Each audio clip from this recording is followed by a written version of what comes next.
Captain Jake Morrison, though everyone called him lucky for reasons that would become painfully obvious, was having what he considered a perfectly ordinary Tuesday. Which, given his track record, meant something was about to go spectacularly wrong. Just a simple cargo run, he muttered to himself, piloting his battered freighter through the void. Pick up some supplies from Station Beta 7, drop them off at Colony Outpost whatever, collect payment, go home. What could possibly go wrong? The universe, apparently, took this as a personal challenge.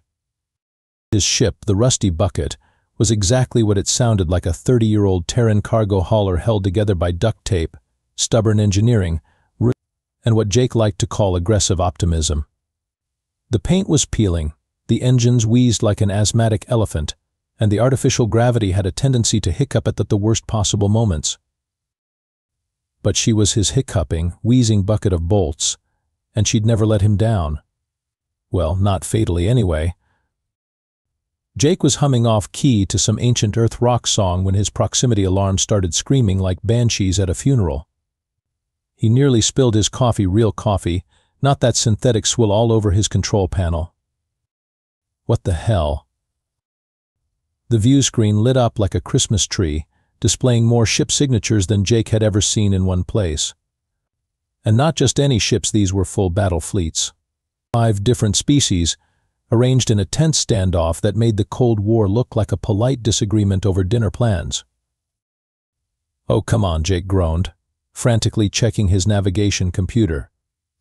"I'm supposed to be in empty space. This sector was marked as uninhabited wasteland." Apparently, his navigation data was about as reliable as a chocolate teapot. The fleets were impressive, Jake had to admit. Sleek reptilian dreadnoughts bristled with weapons, elegant bird-like vessels swooped in perfect formations, and massive insectoid carriers lumbered through space like flying mountains.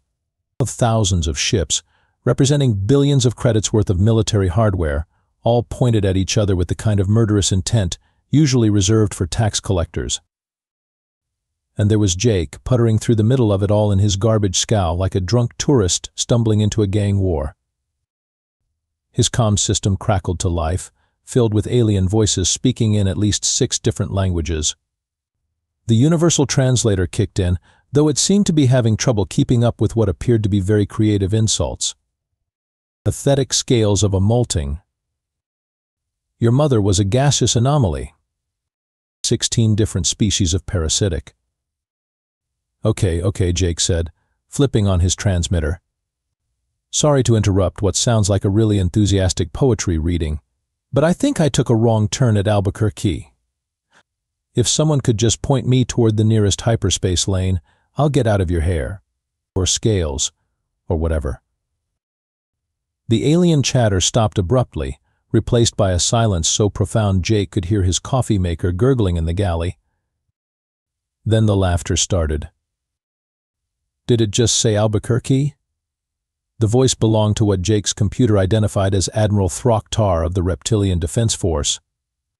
Even through the translator, he sounded like someone gargling gravel mixed with contempt.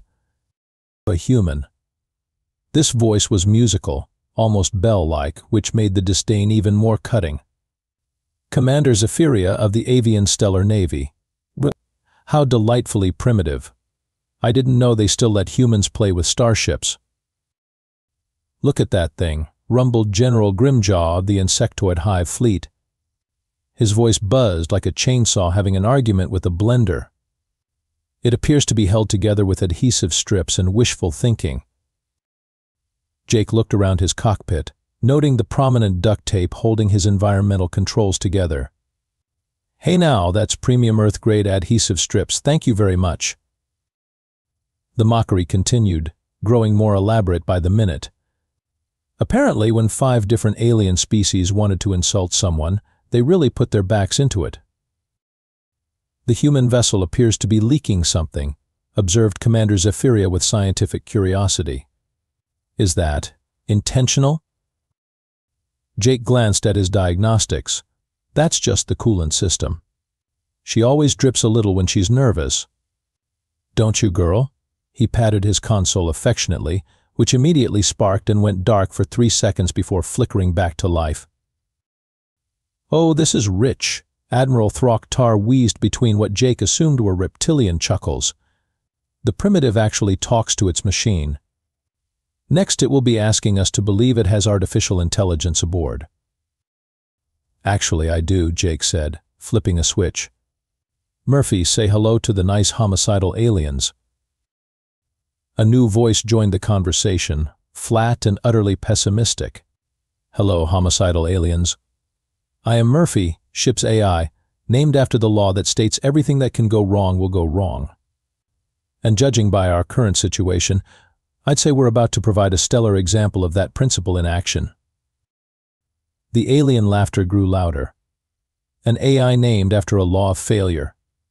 How perfectly human." "I prefer to think of it as honest advertising," Murphy replied. "Unlike my captain's nickname. They call him Lucky Jake, which is like calling the galactic plague the galactic tickle." "Thanks for the support, Murphy," Jake muttered. "Always happy to help lower expectations to manageable levels, Captain." Commander Zephyria's voice took on a tone of condescending patience. "Little human, you seem to have wandered into the middle of a rather important military operation. We are currently determining which of our respective species will claim dominion over this sector." "With violence," added General Grimjaw helpfully. "Lots and lots of violence." "I gathered that from all the weapons pointed at each other," Jake said. "Look, I really don't want to interrupt your, Dominion-determining activities. I'm just trying to deliver some cargo. Standard freight run. Nothing military about it." "Cargo?" Admiral Throcktar's voice sharpened. "What manner of cargo?" Jake checked his manifest. "Let's see, space toilet paper mostly. Some freeze-dried ice cream. Oh, and a couple cases of those little cocktail umbrellas. You know, for drinks." The silence that followed was so complete Jake wondered if his comm system had broken. "Space toilet paper?" Commander Zephyria finally managed. "The really good stuff, too. 3-ply, quilted, with that blue stuff that makes it smell like a mountain breeze. Or so the marketing says. I've never actually smelled a mountain breeze from space." More alien laughter, but now it had an edge to it. The kind of edge that suggested they were done being amused and were moving toward being annoyed. "I don't believe you," Admiral Throcktar declared. "No one sends a single vessel through this sector carrying toilet paper. You're clearly an advanced scout for the human military." "What human military?" Jake asked, genuinely confused. "We've got maybe 12 ships that can actually leave the solar system, and half of those are held together with Hope and jury-rigged gravity generators." "A likely story," General Grimjaw buzzed. "You will remain here while we decide what to do with you." Jake found himself suddenly surrounded by alien escort ships, their weapons very politely but very firmly trained on his hull. He was officially trapped in the middle of the galaxy's most expensive standoff, carrying what was quite possibly the universe's most mundane cargo. "Well, Murphy," he said, settling back in his pilot's seat, "I think our luck just ran out." Jake was trying to figure out his next move when Murphy's voice cut through his thoughts with its usual cheerful pessimism. "Captain, I hate to interrupt your existential crisis, but we may have a slight problem." "Slight problem?" "Murphy, we're surrounded by enough firepower to crack a moon, and they think we're spies. How could this possibly get worse?" "Well, I've been reviewing our cargo manifest against the actual cargo in our hold, and it appears there's been a discrepancy." Jake felt his stomach drop somewhere in the vicinity of his boots. "What kind of discrepancy?"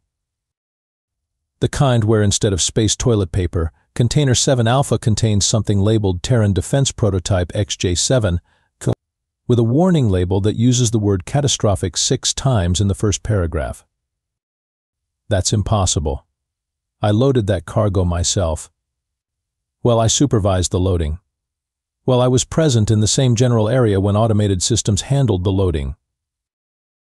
"And therein lies the problem." Murphy said with what Jake could swear was artificial satisfaction. According to the station logs I just accessed, there was a computer glitch during loading. Apparently someone was supposed to receive a shipment of bathroom supplies, and someone else was supposed to receive a prototype military device. To guess which someone we are. Jake stared at his cargo hold display, where Container 7 Alpha sat innocently among the freeze-dried ice cream and cocktail umbrellas. How big is this prototype? Roughly the size of a coffin, which I find disturbingly appropriate given our circumstances. The alien comm chatter was getting more aggressive. Admiral Throck-Tar was arguing with Commander Zephyria about territorial boundaries, while General Grimjaw was making what sounded like threats involving larval consumption. The universal translator was working overtime. Murphy, can you tell me anything else about this prototype? The technical specifications are classified beyond my access level, but I can tell you it has a large red button labeled emergency activation only and enough warning labels to wallpaper a small moon. The power readings suggest it's some sort of directed energy device. Or it could be the galaxy's most expensive practical joke, Jake said hopefully. Given your luck, Captain, I'd say that's statistically improbable. More likely, we're carrying something that could either save us or vaporize us in a fashion so spectacular they'll name a new type of explosion after you. Jake rubbed his temples, feeling a headache building. Can we jettison it? The container is magnetically sealed to our cargo bay floor and requires a command authorization code we don't have. It's not going anywhere. Can we scan it to see what it actually does? The container is heavily shielded. I can tell you it's warm, it's using a lot of power, and it occasionally makes a humming sound like a contented cat. Beyond that, your guess is as good as mine. The alien voices were getting louder and more heated. Apparently their standoff was reaching a critical point, and Jake's presence had become the final straw. Little human, Admiral Throck-Tar's voice cut through the chatter. We have decided you are too suspicious to live. However, we are civilized beings. We will give you 30 of your Earth minutes to make peace with whatever primitive deities you worship. How generous, Jake muttered. We've also decided to make your destruction into a sporting event, Commander Zephyria added cheerfully. We're taking bets on how many seconds your pathetic vessel will survive our combined firepower. The current favorite is instantly. General Grimjaw buzzed with what might have been amusement, though some optimists are betting on a full 2 seconds. Jake tried to reach Earth Command on the long-range communicator, but Murphy's diagnostic was not encouraging. We're approximately 47 light-years from the nearest Earth relay station, Captain. Even if we sent a message now, any response would arrive long after we become an expanding cloud of subatomic particles. So our options are surrender and hope they're feeling merciful, or... Captain. Murphy interrupted. I feel obligated to point out that none of these species are known for their mercy. The reptilians consider mercy a form of mental illness, the avians think compassion is a character flaw, and the insectoids literally don't have a word for prisoner in their language. Jake stared at the cargo hold display, where Container 7 Alpha continued to hum contentedly. A crazy idea was forming in his head, the kind of idea that was either brilliantly desperate or desperately stupid. Murphy, you said the container has a big red button? Yes, Captain, and before you ask, no, I cannot predict what will happen if you press it. It could activate a shield generator, a weapon system, a matter transporter, or a device that turns everything within 100 kilometers into strawberry pudding. The technical documentation is refreshingly unhelpful. The alien fleets were powering up their weapons now. Jake could see the energy signatures building on his sensors like storm clouds gathering on the horizon. 20 minutes remaining, human, Admiral Throck-Tar announced. I do hope you're using this time productively. Jake was quiet for a moment, staring at the tactical display showing thousands of alien ships surrounding his lone freighter. Then he started laughing, not the hysterical laughter of someone having a breakdown, but the genuine amusement of someone who'd just realized how ridiculous his situation had become. Murphy, in your professional opinion, how much worse could things possibly get? Jake was suiting up for a trip to the cargo hold when Murphy decided to share some helpful historical context. Captain, while you're preparing to potentially destroy us all, would you like to know how you acquired the nickname Lucky? I'm guessing it wasn't because of my incredible good fortune, Jake grunted, sealing his helmet. Indeed not. If I recall correctly, it started when you won the lottery on your 18th birthday. See? That was lucky. The lottery ticket was a forgery, the winnings were counterfeit, and you were arrested for fraud. The charges were dropped when they discovered you were also a victim, but not before you spent 3 days in jail and missed your acceptance to the Space Academy. Jake paused in his equipment check. Your point being? You then enlisted in the Merchant Marine, where your first assignment was aboard a luxury liner that suffered a catastrophic engine failure, stranding you on a desert planet for 6 months. I survived. By eating cactus fruit and befriending a pack of wild space camels. Your second assignment was aboard a cargo vessel that was impounded for smuggling contraband you didn't know was contraband. I was acquitted. No. After 18 months of legal proceedings that bankrupted you and ruined your credit rating. Your third assignment. Okay, I get the picture, Jake said, heading for the cargo bay. My luck is terrible. But I'm still alive, aren't I? Captain, you have survived 7 ship explosions, 4 alien plagues, 2 divorces, and 1 incident involving a sentient black hole with anger management issues. Your continued existence is either the greatest miracle in galactic history or proof that the universe has a sadistic sense of humor. The cargo bay was dimly lit, with containers stacked in neat rows like metallic coffins. Container 7 Alpha sat in the center, humming its little mechanical song and occasionally pulsing with a soft blue light. Definitely looks ominous, Jake muttered, approaching it carefully. The warning labels were indeed impressive. Jake counted references to extreme danger, authorized personnel only, potential reality distortion, and one particularly concerning notice about localized temporal anomalies.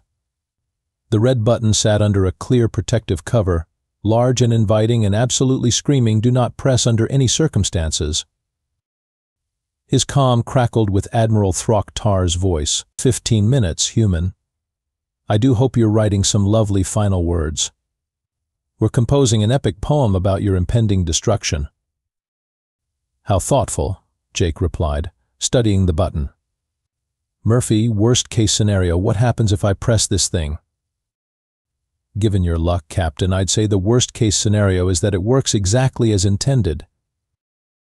Jake could hear the alien fleets moving into position outside, their weapons charging with a sound like distant thunder.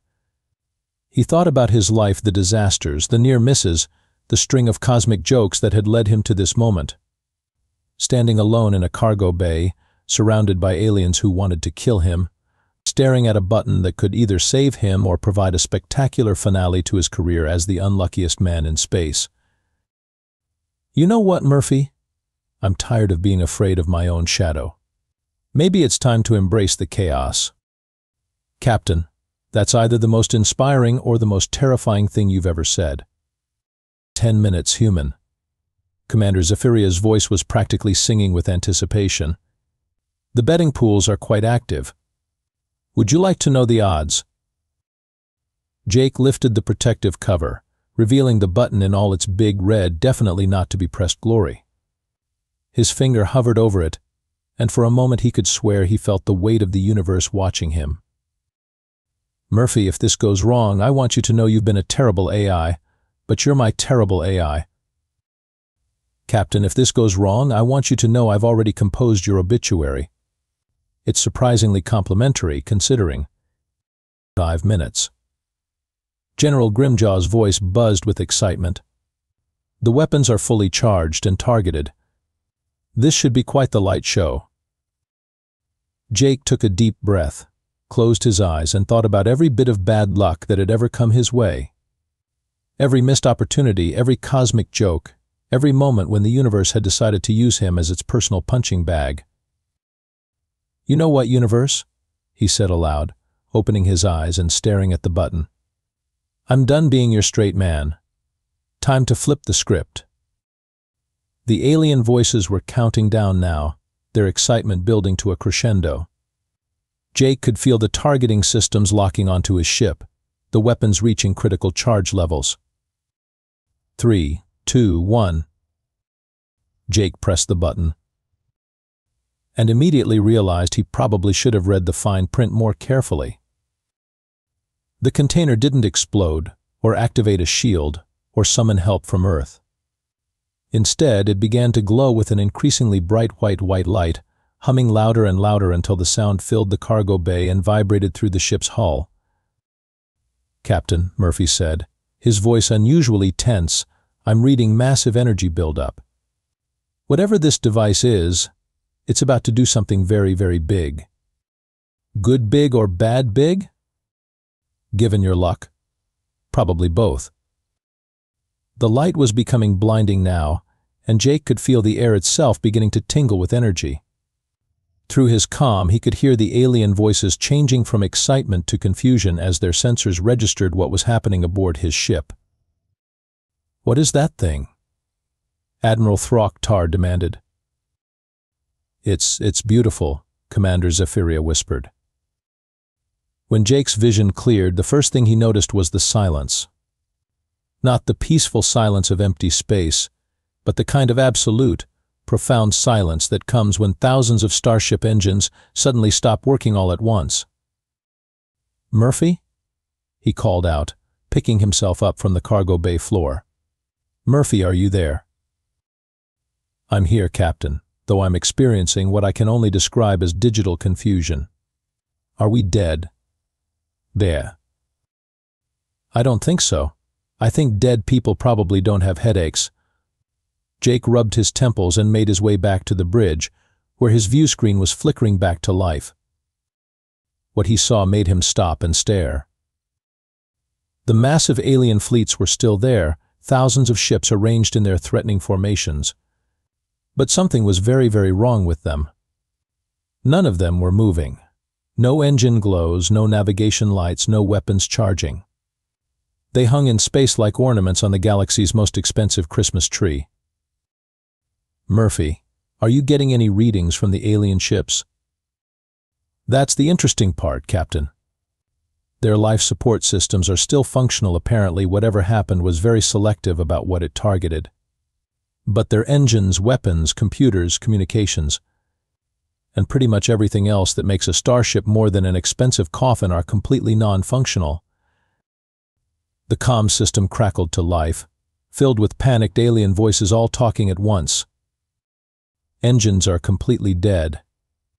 Weapons systems not responding. What did that human do to us? My navigation computer is displaying a recipe for something called chocolate chip cookies."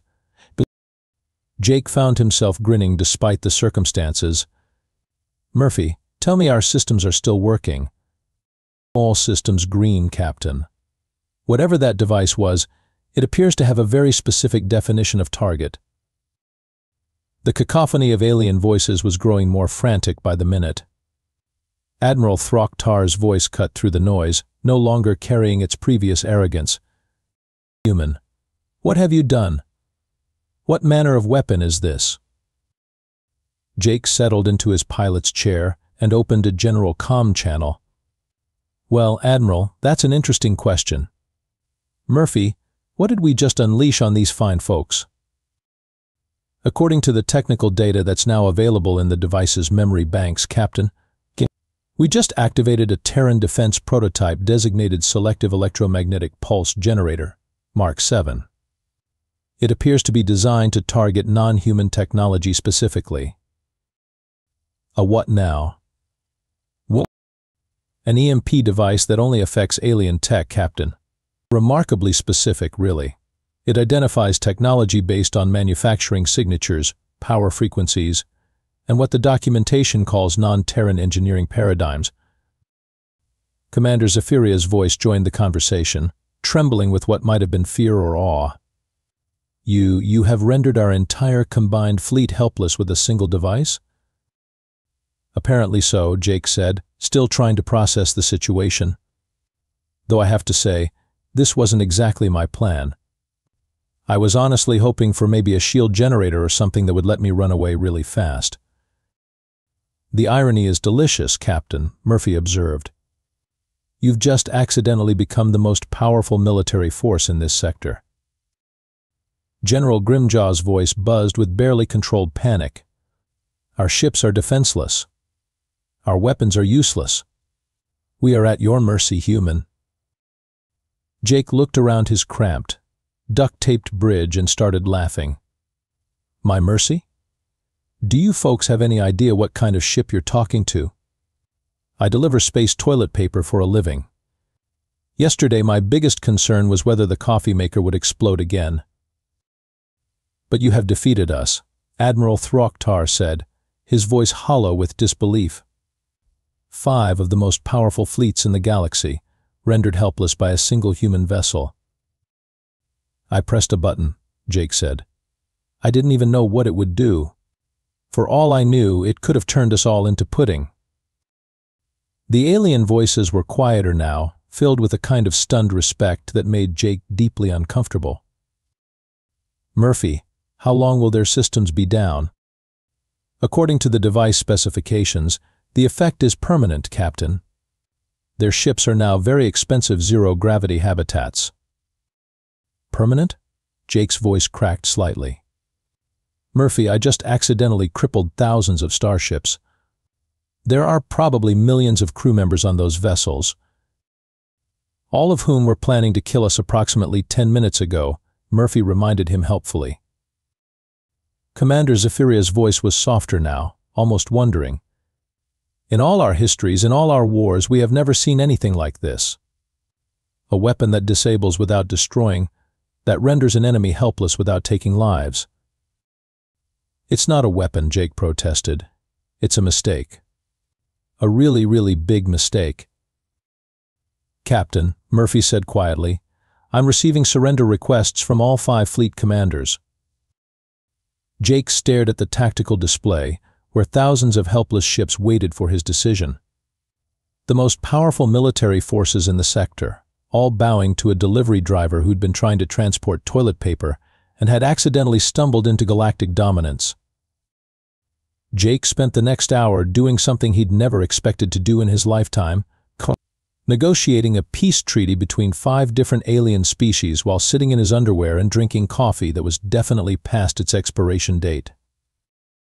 Let me get this straight, he said into his comm. You 5 have been fighting over this sector for how long?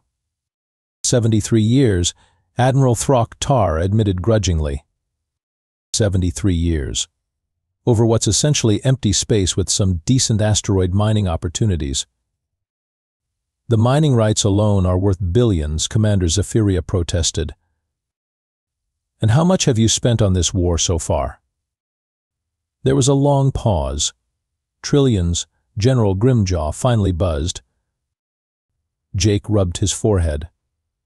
So you've spent trillions fighting over billions. Murphy, does that make sense to you? Captain, I'm an AI designed to expect the worst possible outcome in any situation, and even I think that's stupid. Right.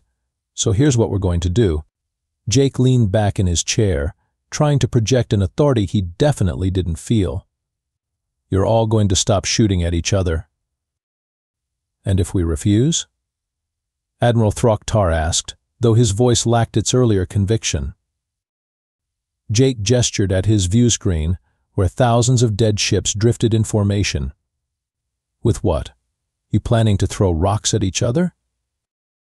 The human has a point, Commander Zephyria said thoughtfully.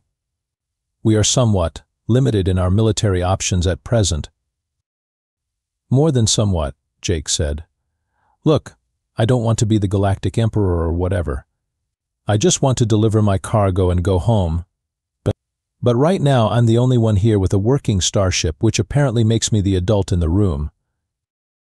You're proposing mediation? General Grimjaw sounded suspicious. I'm proposing common sense. You split the sector 5 ways, set up a joint mining operation, and share the profits. Everyone wins, nobody gets blown up, and I can go back to my nice, quiet, boring life." There was another long pause as the alien commanders consulted among themselves. "The humans' proposal has merit," Commander Zephyria finally said. "We have lost too much to this conflict already." "Agreed," Admiral Throcktar said reluctantly, "though I reserve the right to complain about the terms later." "Acceptable," General Grimjaw buzzed. "We will need transportation back to our home systems to ratify this agreement." Jake blinked. "Transportation? Oh, right. Your ships don't work anymore." He looked around his cargo hold, then at the thousands of stranded aliens. "Murphy, how many people can we fit in our passenger compartments?" "Captain, we don't have passenger compartments. We have a cargo hold, a bridge, your cabin, and a bathroom that's questionable even by your standards. But we could retrofit some of the cargo space to transport several million alien military personnel." "Captain, even your luck isn't that good." Jake spent the next several hours coordinating the most unlikely rescue operation in galactic history. It turned out that, while the alien ships couldn't move, their short-range shuttles were still functional. Apparently, the EMP device had a very specific range and targeting system. Within a day, Jake found himself at the head of a convoy of alien shuttles, escorting them back to their respective home systems like the world's most improbable shepherd. The alien commanders, their attitudes completely transformed, treated him with a mixture of awe and gratitude that made him deeply uncomfortable. "You know, human Jake," Admiral Throcktar said over the comm during one of their stops, "you have given us something we never expected to find." "A headache?" "Peace. We have been fighting for so long we had forgotten why we started." When they finally reached the drop-off point for Jake's original cargo, he discovered that his space toilet paper delivery was actually going to a small research station that desperately needed supplies. The staff greeted him like a hero, though they seemed confused by his alien escort fleet. It was only when he was unloading his cargo that Murphy made an interesting discovery. "Captain, I've been reviewing our manifest more carefully, and I have some news that might interest you." "Good news or bad news?" "That depends on your perspective. It appears that Container 7 Alpha was not the only item that was misrouted to our ship." Jake stopped in the middle of handing off a case of freeze-dried ice cream. "What do you mean?" "I mean, we currently have 17 other containers marked Terran Defense Prototype in our cargo hold." Jake slowly turned to stare at his ship, where 17 innocent-looking containers sat among the cocktail umbrellas and remaining toilet paper. 17? Everything from gravity distortion field generator to quantum entanglement communication array to something called emergency cake dispenser, military grade. Military grade cake. Apparently the Terran Defense Department takes morale very seriously. Jake looked at the alien shuttles still escorting him, their crews undoubtedly expecting him to continue playing the role of galactic peacekeeper and accidental military genius. Then he looked at his cargo hold, filled with enough prototype technology to reshape the balance of power in the galaxy. Then he looked at his coffee mug, which was empty. "Murphy," he said finally, "I think we're going to need more coffee." "Captain, given what we're carrying, I think we're going to need more than coffee. I recommend updating our insurance policies again, and possibly our wills."